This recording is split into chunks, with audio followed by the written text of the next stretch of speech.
Language structure. Right. तो language structure मैं आपको क्यों बता रहा हूँ, ये आपका एक स्ट्रक्चर है लैंग्वेज को समझने का, लैंग्वेज को सीखने का। हर एक लैंग्वेज का स्ट्रक्चर होता है, अपना अलग स्ट्रक्चर होता है। तो यहाँ पर हम इंग्लिश का स्ट्रक्चर समझने वाले हैं। तो लैंग्वेज स्ट्रक्चर आपको शायद इसको कोई नहीं बताएगा, मुश्किल से बताएगा क्योंकि पता नहीं होता है लोगों को। तो लैंग्वेज स्ट्रक्चर क्या होता है इसको थोड़ा डीप में देखते हैं। Language structure refers to the organisation and arrangement of words, phrases and sentences in a systematic way. एक सिस्टमैटिक वे में हमें अरेंज करना है सेंटेंसेस को, फ्रेजेस को और वर्ड्स को ऑर्गेनाइज करना है और अरेंज करना है। राइट, वर्ड्स, फ्रेजेस और सेंटेंस को एक सिस्टमैटिक वे में। Right, got it. तो it include elements such as grammar, syntax and vocabulary. Right, इसमें जो है ग्रामर, सिंटेक्स और वोकेबलरी होती है हिंदी में नॉर्मल तरीके से। तो the component work together to form meaningful communication and help us convey our thoughts and ideas effectively. ये जो कंपोनेंट है एक साथ काम करते हैं एक मीनिंगफुल कम्युनिकेशन बनाने के लिए, और हमारी सहायता करते हैं हमारे जो थॉट्स उनको कन्वे करने के लिए, थॉट्स और आइडिया को कन्वे करने के लिए इफेक्टिवली, सही तरीके में उनको सामने वाले को समझाने के लिए। तो जो लैंग्वेज स्ट्रक्चर है, जो हमारा लैंग्वेज स्ट्रक्चर है वो हमें अलाउ करता है समझने में, हमें भी समझने में और सामने वाले को भी या दूसरे को भी समझने में। राइट। तो आगे है phonemes. These are the smallest units of sound that make up words. ये जो फोनेम्स जो होता है वो सबसे छोटी यूनिट होती है साउंड की।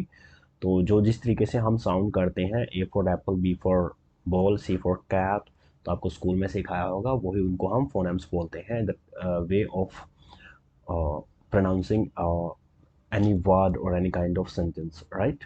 तो for example the word cat is made up of phonemes. तो इसके बारे में हम डीप में पढ़ेंगे, कंप्लीट वीडियोज में लेके आऊँगा फोनेम्स के लिए। राइट। तो नेक्स्ट है morphemes. What are morpheme? Morpheme क्या होता है भाई? तो these are the smallest unit for meaning in language. ये सबसे छोटी यूनिट होती है मीनिंग की, अर्थ की, लैंग्वेज में। Right, they can be individual words और पार्ट ऑफ वर्ड्स। वो जो है अकेले वर्ड्स हो सकते हैं या वर्ड्स के पार्ट हो सकते हैं।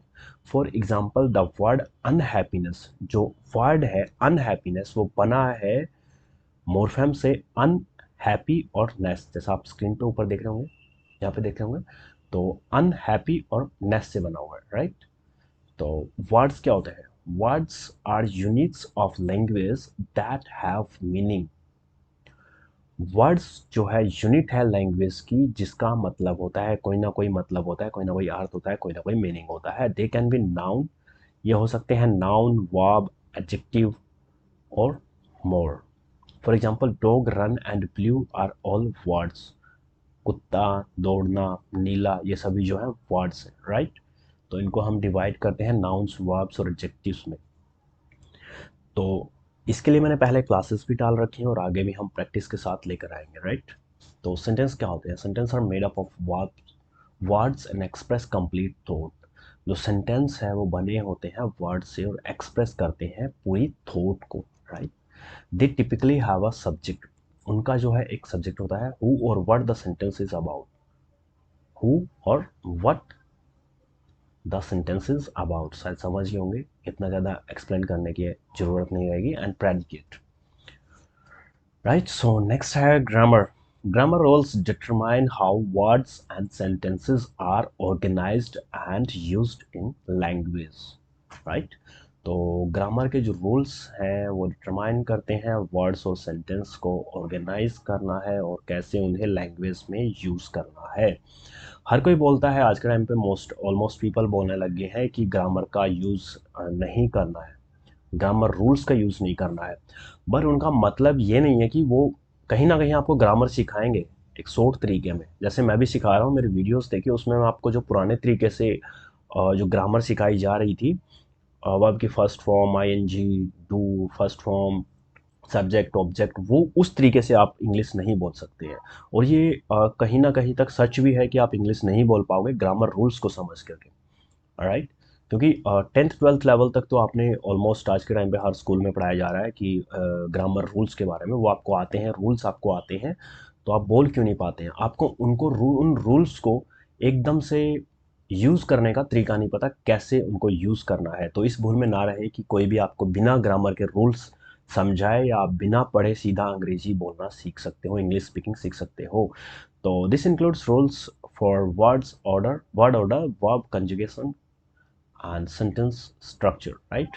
तो इसके बारे में मैं कंटिन्यू वीडियो बना रहा हूँ और आगे भी लेकर आऊँगा। और जब आप प्रैक्टिस के लिए आप जब व्हाट्सएप करोगे, डिस्क्रिप्शन में नंबर है, तो जब आप व्हाट्सएप करोगे ना, तो मैं आपको बताऊंगा ग्रामर के जो रूल्स हैं उनको कैसे बोलना है। जो प्रीवियस आपको सिखाए थे ना, दिमाग में जो बैठाए थे, वर्ब, ऑब्जेक्ट और जो भी सारी चीज़ें, मुझे भी नहीं पता, मुझे आज भी नहीं आती है। And I can speak English very well, right, and I am training people.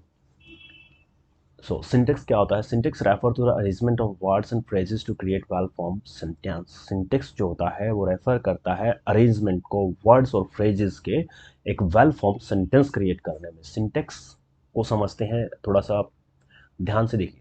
Syntax जो है रेफर करता है वर्ड्स और फ्रेजेस का अरेंजमेंट एक अच्छा सेंटेंस क्रिएट करने के लिए, राइट। तो it involves understanding the relationship between different parts of sentence.